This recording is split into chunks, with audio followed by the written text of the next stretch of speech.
Serie Lo que creía Elena G. de White.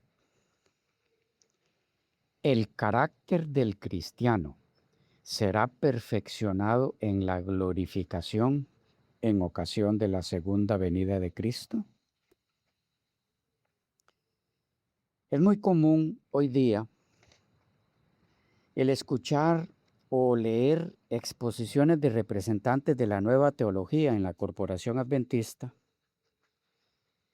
y ver cómo se promueve el concepto de que la perfección del carácter en el cristiano se dará a partir del momento de la glorificación en ocasión de la segunda venida de Cristo. De allí que también sea común escuchar por parte de la feligresía adventista, casi en general, frases como: nadie es perfecto, todos fallamos, lo seremos perfectos hasta que Cristo venga. O somos humanos y como tales no dejaremos de pecar hasta la segunda venida. Y la pregunta que estos expositores han enseñado a formular a sus feligreses para quienes creen que debemos dejar de pecar aquí y ahora es: ¿usted ya no peca? Estos expositores basan su enseñanza supuestamente en textos como: si decimos que no tenemos pecado, le hacemos a él mentiroso, de Primera de Juan 1:10. Y otra sección bíblica empleada en esa dirección es Romanos 7:14 al 25, que dice así: porque sabemos que la ley es espiritual, mas yo soy carnal, vendido al pecado. Porque lo que hago no lo entiendo, pues no hago lo que quiero, sino lo que aborrezco, eso hago. Y si lo que no quiero, esto hago, apruebo que la ley es buena. De manera que ya no soy yo quien hace aquello, sino el pecado que mora en mí. Y yo sé que en mí, esto es, en mi carne, no mora el bien, porque el querer el bien está en mí, pero no el hacerlo. Porque no hago el bien que quiero, sino el mal que no quiero, eso hago. Y si hago lo que no quiero, ya no lo hago yo, sino el pecado que mora en mí. Así que queriendo yo hacer el bien, hallo esta ley, que el pecado está en mí. Porque según el hombre interior me deleito en la ley de Dios, pero veo otra ley en mis miembros que se revela contra la ley de mi mente y que me lleva cautivo a la ley del pecado que está en mis miembros. Miserable de mí, ¿quién me librará de este cuerpo de muerte? Gracias doy a Dios por Jesucristo, Señor nuestro. Así que yo mismo con la mente sirvo a la ley de Dios, mas con la carne a la ley del pecado.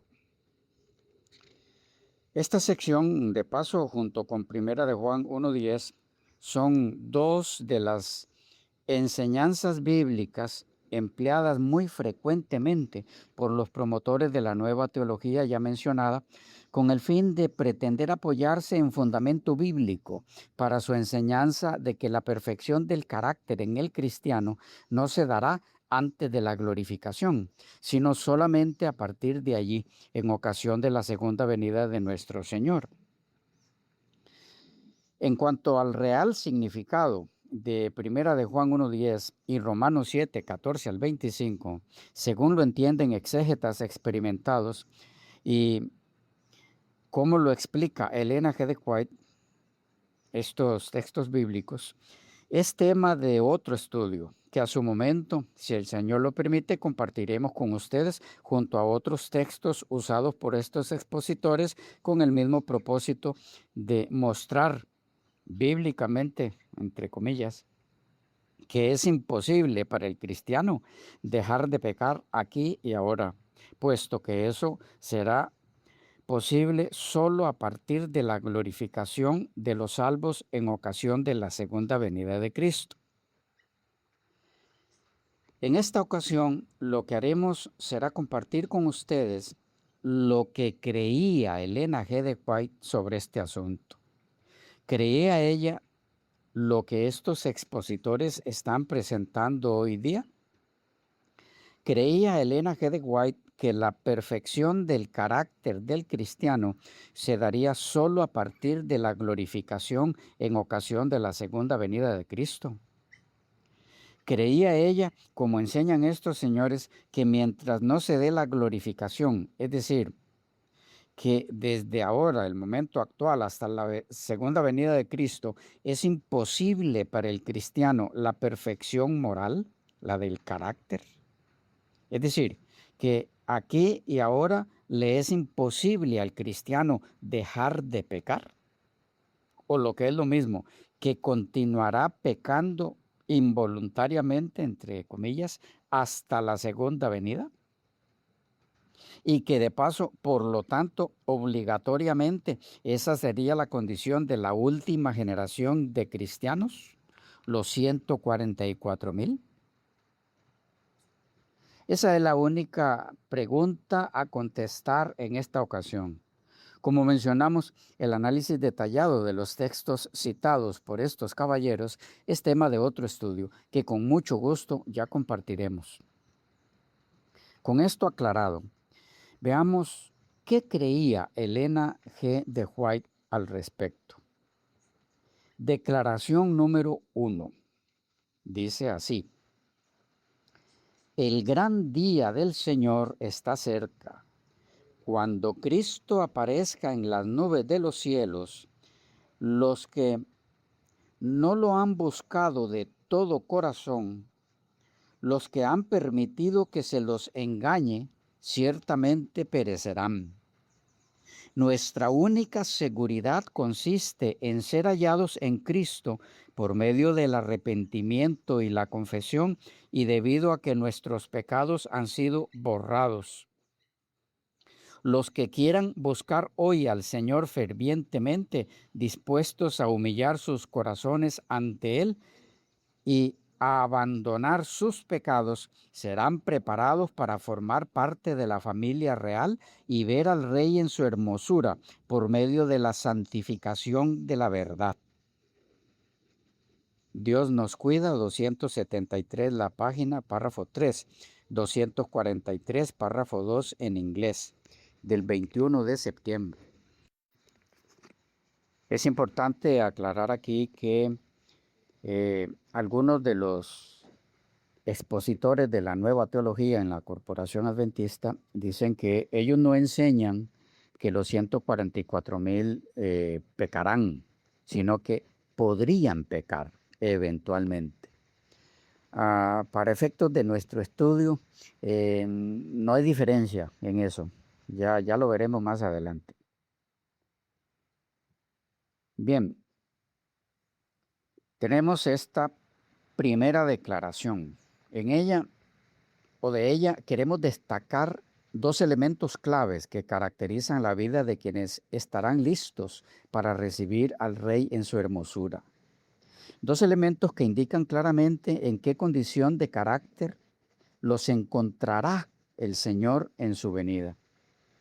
¿Cuáles son esos dos elementos y cómo se relacionan con nuestro tema? Primer elemento: serán encontrados sirviendo a Dios de todo corazón. Aquí tenemos esto por oposición. Es decir, lo que la declaración dice es: el gran día del Señor está cerca. Cuando Cristo aparezca en las nubes de los cielos, los que no lo han buscado de todo corazón, los que han permitido que se los engañe, ciertamente perecerán. Entonces, lo contrario también es cierto. Los que no perecerán serán los que lo hayan buscado de todo corazón. Ahora, ¿qué significado tiene la frase de todo corazón en los escritos de Elena G. de White? Significa una vida como la de Cristo.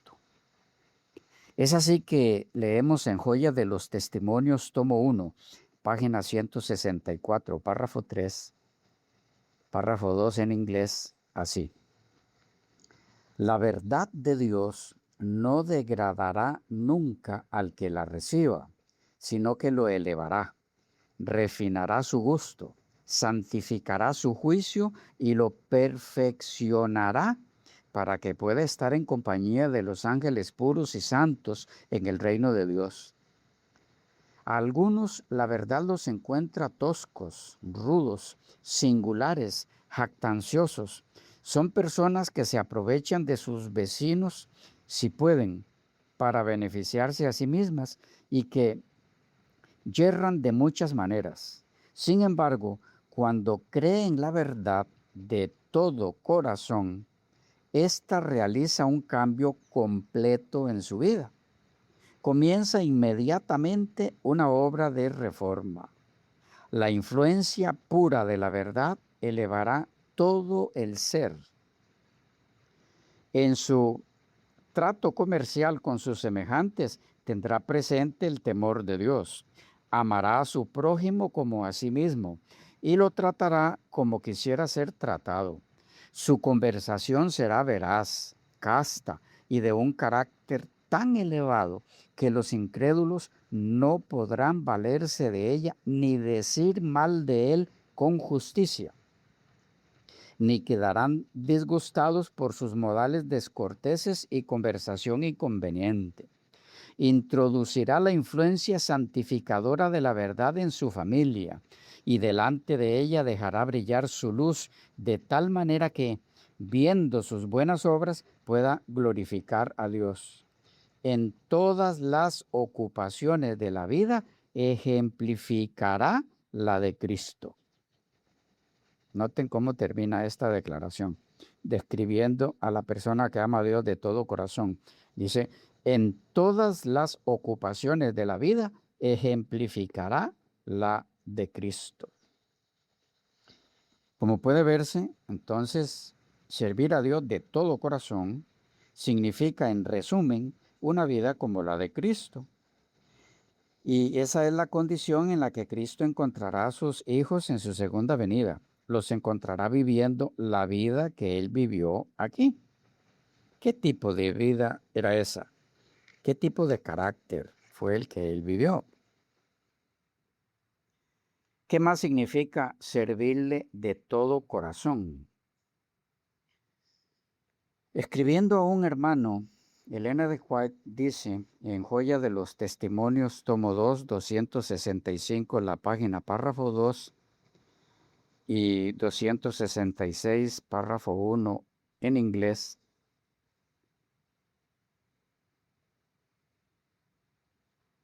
Así, hermano mío, el Espíritu le invita hoy. Acuda de todo corazón a Jesús. Arrepiéntase de sus pecados. Haga confesión a Dios. Abandone toda iniquidad y podrá acogerse a sus promesas. Mirad a mí y sed salvos. Isaías 45, 22. Es su misericordiosa invitación. Llegará el día cuando se promulgará la espantosa denuncia de la ira de Dios sobre todos los que han persistido en su deslealtad para con Él. Será entonces cuando Dios deberá hablar y hacer cosas terribles en justicia contra los transgresores de su ley. Pero no necesita usted hallarse entre aquellos que caerán bajo la ira de Dios. Ahora es el día de salvación. Les corrijo allí la página. Es tomo 2, página 265, párrafo 2 y 266, párrafo 1. Y en inglés es 265, párrafos 1 y 2. De Joya de los Testimonios, tomo 2. Nótese aquí cómo servir a Dios de todo corazón implica abandono de toda iniquidad, dejando de transgredir su ley. Y eso debe ocurrir en el cristiano ahora. Es que quien ama a Dios de todo corazón ajusta su vida en perfecta conformidad con sus leyes. No puede ser de otra forma. De allí que en Patriarcas y Profetas, 320 la página, párrafo 6, 352, párrafo 3 en inglés, diga: hemos de entregarnos al servicio de Dios y debemos tratar de hacer esta ofrenda tan perfecta como sea posible. Dios no quedará satisfecho sino con lo mejor que podamos ofrecerle. Los que lo aman de todo corazón desearán darle el mejor servicio de su vida y constantemente tratarán de poner todas las facultades de su ser en perfecta armonía con las leyes que nos capacitan para hacer la voluntad de Dios. Ahora bien, ¿quiere decir esto que los que sirven a Dios actualmente de todo corazón no cometen errores, no pecan? Vamos a ver. Leímos que cuando se cree y acepta la verdad, ésta realiza un cambio completo en la vida de quien la recibe, la verdad. Ese cambio que es completo se lleva a cabo a través de un proceso que requiere un tiempo. De ahí el texto: la senda del justo es como la luz de la aurora que va en aumento hasta que el día es perfecto, de Proverbios 4:18. Ahora, ese proceso tiene lugar durante un tiempo determinado que va desde que se recibe la verdad hasta que Cristo deja de interceder por el pecador o hasta que la persona muere. Hasta que Cristo deja de interceder por el pecador y terminada su intercesión, cada quien queda para siempre, en cuanto a su carácter se refiere, en el estado en el que lo encontró el fin de la intercesión de Cristo. De ahí Apocalipsis 22:11. El que es injusto sea injusto todavía, y el que es inmundo sea inmundo todavía, y el que es justo practique la justicia todavía, y el que es santo santifíquese todavía. De modo que mientras el proceso se da, si uno de aquellos que sirven a Dios de todo corazón falla, peca, no está desechado por Dios o de Dios. La sangre de Cristo le cubre. Si como pecador reconoce, confiesa y abandona su pecado, que implica, según la misma Elena G. de White, no cometerlo más, ese mismo pecado. Tema que veremos luego en esta misma serie. La pregunta es: ¿qué pasa si esa persona u otra peca después de acabada la intercesión de Cristo en el santuario celestial? Bien, si la referencia es a una persona que servía a Dios de todo corazón, la respuesta está en la misma pregunta.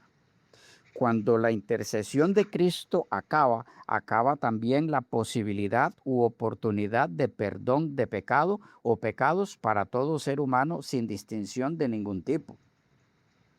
Esto porque, acabada la intercesión de Cristo, que está basada en la expiación, deja de haber expiación y por lo tanto deja de haber oportunidad de perdón, porque no hay perdón sin expiación. No hay mediador expiatorio, no hay expiación. Y si no hay expiación, no hay oportunidad de perdón. Es simple el entenderlo. Repito, no hay mediador expiatorio, no hay expiación. No hay expiación, no hay oportunidad de perdón. Es muy importante entender que la expiación de Cristo concluye, termina, antes de su venida. No puede ser de otra forma. La conclusión de una permite que se dé la otra. En palabras de Elena G. de White, en El conflicto de los siglos, 416, la página, párrafo 3, 422, párrafo 2, en inglés, dice: en 1844, Cristo entró entonces en el lugar santísimo del santuario celestial para cumplir la obra final de la expiación, preparatoria para su venida. Es decir, la conclusión de su expiación es lo que prepara o hace posible su venida. Por lo tanto, en ocasión de su venida, ya acabada su expiación, lo que hace es que sea imposible que los que no hayan sido beneficiados por su expiación lo sean en ocasión de ese momento, de su venida, cuando su función ya no es la de expiar pecados, aun cuando siga siendo el mediador entre Dios y los hombres en muchas otras áreas, porque Él no solo es mediador para expiar pecados. Y en esta dirección, contestando aún la pregunta, ¿qué pasa si una persona peca después de acabada la intercesión de Cristo en el cielo? Hay que tener claro que si tal cosa se da, no hay posibilidad de perdón para tal o tales pecados. Esto porque el periodo de expiación, que es lo mismo en un sentido que el de perdón, habrá acabado. O como lo dice Elena G. de White en Consejos para la Iglesia, 606 la página, párrafo 4, 333, párrafo 4 en inglés. Nuestra propia conducta determina si recibiremos el sello del Dios vivo o si seremos abatidos por las armas destructoras. Ya han caído sobre la tierra algunas gotas de la ira divina, pero cuando se derramen las 7 últimas plagas sin mistura en la copa de su indignación, entonces será para siempre demasiado tarde para arrepentirse y hallar refugio. No habrá entonces sangre expiatoria que lave las manchas del pecado. Es clarísimo aquí, como es lógico, que durante el tiempo de angustia, que es cuando caen las 7 plagas, y que después de acabado el tiempo de gracia, no hay sangre expiatoria para perdón de pecados. Lo que a la vez indica con la misma claridad que pecado cometido durante el tiempo de angustia no tiene oportunidad de perdón. No hay ya expiación. Por otro lado, si la pregunta es en referencia a los 144,000, la posibilidad de que ellos pequen está fuera de lugar. No lo harán. Y esto por una razón muy sencilla. Están sellados con el sello de Dios. Y Satanás, que es el autor y promotor e instigador del pecado, no tiene posibilidad ni la capacidad para romper ese sello.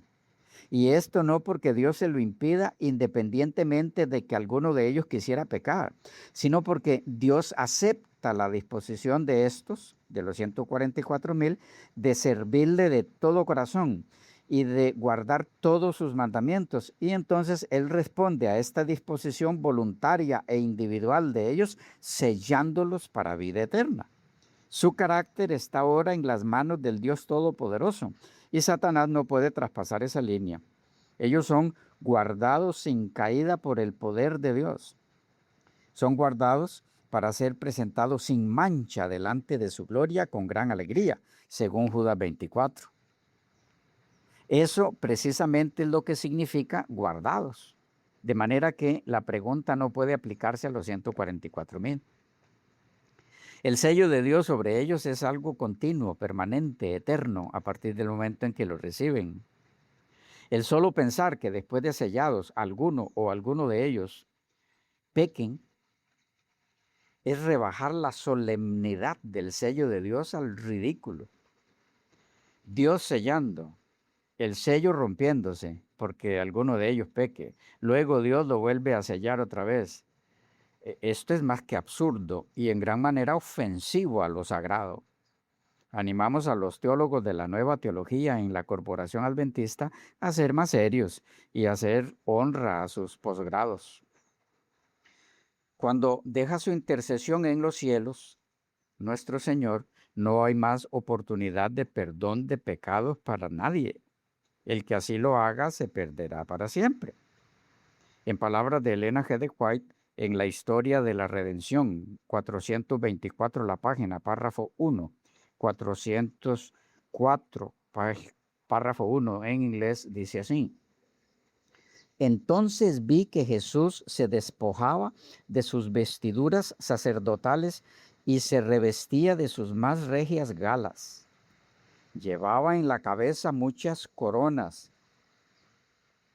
una corona dentro de otra. Rodeado de la hueste angélica, dejó el cielo. Las plagas estaban cayendo sobre los moradores de la tierra. Algunos acusaban a Dios y lo maldecían. Otros acudían presurosos al pueblo de Dios para suplicarle que les enseñara cómo escapar de los juicios divinos. Pero los santos no tenían nada que decirles. La última lágrima había sido derramada en favor de los pecadores. Había sido ofrecida la última angustiosa oración, se había soportado la última carga y se había dado el postrer aviso. la dulce voz de la misericordia ya no habría de invitarles. Cuando los santos y el cielo entero se interesaban por su salvación, ellos no se habían interesado en sí mismos. La vida y la mente y la muerte estuvieron frente a ellos.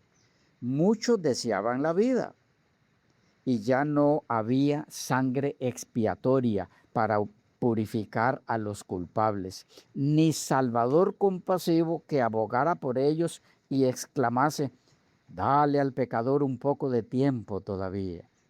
Todo el cielo se unió a Jesús cuando oyó estas palabras: hecho está, consumado es. El plan de salvación se había cumplido, pero pocos habían querido aceptarlo. Y cuando se silenció la dulce voz de la misericordia, el miedo y el horror invadieron a los malvados. Con terrible claridad oyeron estas palabras: demasiado tarde, demasiado tarde. Amados, ¿será que ella pudo haberlo dicho en una forma más clara que como lo ha hecho aquí? Después de leer esta declaración, ¿quién podría, en honor al sentido común, seguir creyendo que habrá oportunidad de perdón para pecados cometidos después de terminada la expiación de Cristo en el santuario celestial? ¿Quién podría seguir creyendo y peor aún enseñando que podrían pecar los sellados de Dios en ese tiempo y a pesar de eso ser perdonados otra vez? Todo esto cuando ya no hay mediador ofreciendo su sangre expiatoria. Más aún, es el colmo de los colmos que algunos de estos expositores llegan a decir que la mediación de Cristo en el contexto de expiación y perdón de pecados no concluye nunca, ya que la Escritura dice que Él vive siempre para interceder por ellos.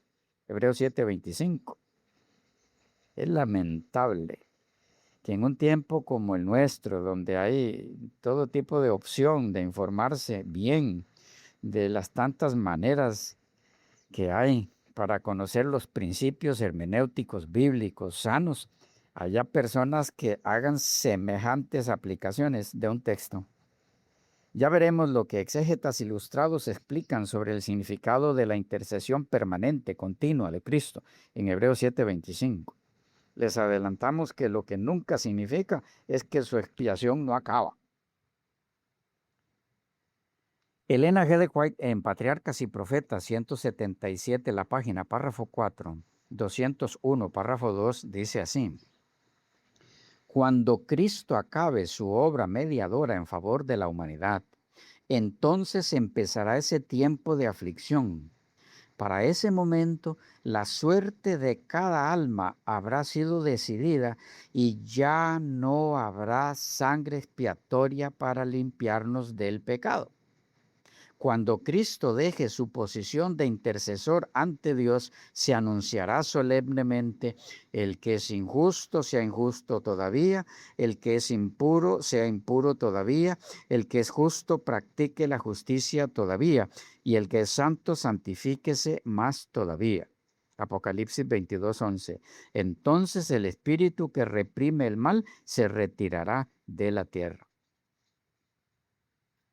Y en recibiréis poder, página 345, párrafo 2, 343, párrafo 2 en inglés, del 30 de noviembre, dice así: los profesos creyentes que lleguen al tiempo de angustia sin preparación, en su desesperación confesarán sus pecados ante el mundo con palabras de ardiente angustia, mientras los malvados se regocijarán por ello. El caso de los tales será desesperado. Cuando Cristo se levante y deje el lugar santísimo, comenzará el tiempo de angustia. El caso de cada persona estará decidido y no habrá sangre expiatoria para limpiarlo del pecado y la contaminación. Cuando Jesús deje el lugar santísimo, con autoridad real y el tono decidido, dirá: el que es injusto, etcétera, etcétera, de Apocalipsis 22:11. Aquí puede verse hasta dónde conducen los conceptos transmitidos por los expositores mencionados a sus pobres seguidores. Los están conduciendo a creer que no importa si se sigue pecando, habrá oportunidad de perdón hasta la segunda venida de Cristo, sabiendo que no es así, y que quienes acepten esas enseñanzas solo encontrarán desengaño y desesperación al final del camino, al descubrir ya sin oportunidad de devolverse en el tiempo, que ya es demasiado tarde para arreglar cuentas con el Señor, porque ya no habrá sangre expiatoria disponible. Ojalá nunca hubiéramos tenido esas falsas enseñanzas, pero la realidad es que ahí están y se pueden encontrar por doquiera en los medios disponibles hoy para todos. Dios nos libre de ellas y de sus efectos. Pero hay algo más del carácter que ya tendrán los hijos de Dios en ocasión de la segunda venida de Cristo. No solo será un carácter en el que sirven a Dios con todo su corazón, con todo lo que eso implica, según ya vimos, sino que en la misma declaración, la primera de esta sección, no hemos pasado a la segunda declaración todavía. En esa primera declaración se da otra característica de esas personas que identifica claramente su carácter previo a la segunda venida. Se dice algo más de ellos, que identifica sin lugar a dudas el tipo de carácter que ya tienen cuando nuestro Señor viene por ellos. ¿Qué es lo segundo que se dice de ellos? Para ello, volveremos a leer la primera declaración en la que todavía estamos, pero lo haremos en la próxima sección porque se nos fue el tiempo. Por ahora, bendiciones del cielo y hasta la próxima.